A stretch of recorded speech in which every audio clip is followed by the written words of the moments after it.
तो ईरान ने खास रणनीति के तहत अमेरिका की सप्लाई लाइंस को निशाना बनाना शुरू कर दिया है और उसका नतीजा यह हो रहा है दोस्तों कि अमेरिका के लिए एक हद के बाद इस जंग को जारी रखना बहुत मुश्किल हो रहा है, क्योंकि CNN की जो रिपोर्ट सामने आ रही है वो होश उड़ा देने वाली है। वो ये है कि अमेरिका के हथियारों का जखीरा खत्म होता जा रहा है, लिहाजा भविष्य में ईरान के साथ जंग जारी रखना उसके लिए मुश्किल होने वाला है। इस बीच अमेरिका क्या कर रहा है?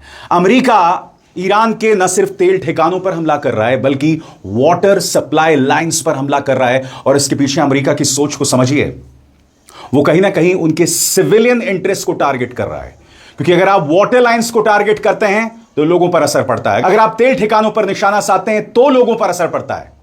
यानी कि अमेरिका कई रेड लाइंस को क्रॉस कर रहा है और ईरान बार बार इसकी वार्निंग दे रहा है। इंतजार कीजिएगा दोस्तों, मैं आपको बताऊंगा कि CNN की वो रिपोर्ट क्या कहती है, मगर सबसे पहले मैं आपको बतलाना चाहता हूं किस तरह से ईरान अमेरिका की सप्लाई लाइंस को निशाना साध रहा है। आपके स्क्रीन पर यह है द टेलीग्राफ की रिपोर्ट, जो क्या कहती है गौर फरमाएं।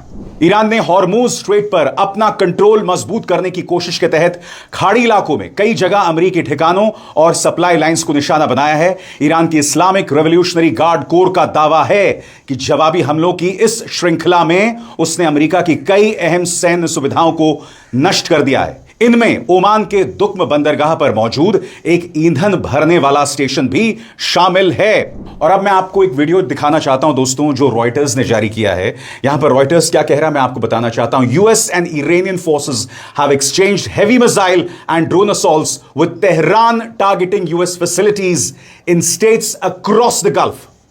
अब मैं आपको वीडियो दिखाना चाहता हूं जिसके अंतर्गत ईरान अमेरिका के तेल ठिकानों पर हमला कर रहा है। देखा जाए।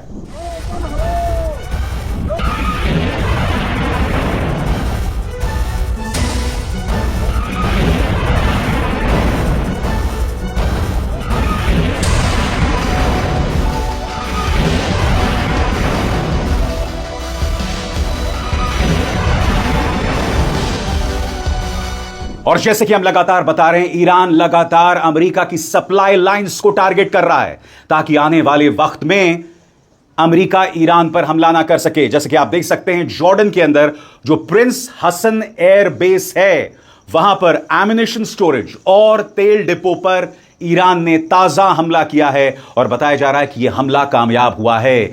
यानी बाकायदा एक स्ट्रैटेजी के तहत ईरान ये टारगेटिंग कर रहा है। मगर जैसे कि मैंने आपको बताया दोस्तों, अमेरिका एक बहुत ही चालाक चाल चल रहा है। वो जानबूझ के सिविलियन इंटरेस्ट को टारगेट कर रहा है, जिससे जंग की कीमत ईरान के लिए बढ़ जाए।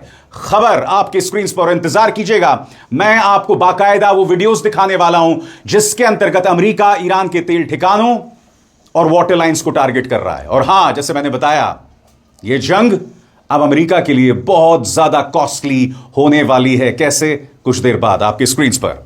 अमेरिका ने ईरान के खुजेस्तान सूबे के 8 इलाकों पर हमला किया है। ईरान के दक्षिण पश्चिमी खुजेस्तान प्रांत पर अमेरिका के हमलों को लेकर जानकारी सामने आई है। प्रांत के सुरक्षा और कानून व्यवस्था के डेप्यूटी गवर्नर वलीउल्लाह हयाती ने अर्ध सरकारी समाचार एजेंसी ISNA को बताया कि अमेरिकी सेना ने पिछले कुछ घंटों में खुजेस्तान में कम से कम 8 अलग अलग जगहों पर हमला किया है। ये हमले स्थानीय समय के मुताबिक रात 1:35 से 2:20 में कई फेजेस में हुए। हयाती ने कहा, हर इलाके में हुए नुकसान का अभी आकलन किया जा रहा है। उन्होंने इस खबर से इनकार किया कि अहवाज एयरपोर्ट पर हमला हुआ है। उनके मुताबिक शहर के पास जिन 2 जगहों पर हमला हुए हैं वो एयरपोर्ट नहीं बल्कि शहर के बाहरी इलाके थे। इससे पहले हयाती ने बताया कि मशहर में एक कृषि जल पंपिंग स्टेशन पर एक प्रोजेक्टाइल गिरने से एक व्यक्ति की मौत हो गई, जबकि 4 लोग घायल हो गए। और अब मैं आपको बताना चाहता हूं कहां कहां अमेरिका ने हमला किया दोस्तों। सबसे पहले अब आपके स्क्रीन पर यह है अगजरी ऑयल और गैस एयरपोर्ट, जो कि ईरान के ओमिदे में है। यहां पर देखिए, अमेरिकी स्ट्राइक्स के बाद जब हमला हुआ तो माहौल क्या था आपके स्क्रीन पर।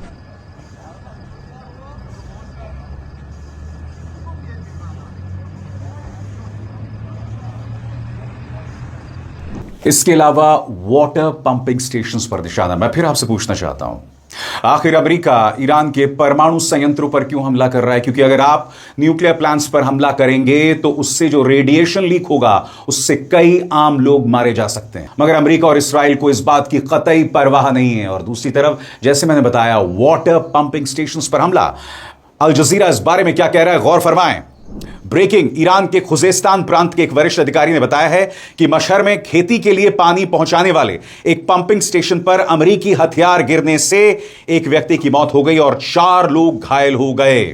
मगर जनता पर इसका कोई असर नहीं पड़ रहा है। जनता सड़क पर है, अपनी सरकार के साथ है और लगातार कह रही है कि हम आखिरी लम्हे तक अपनी सरकार के साथ रहेंगे।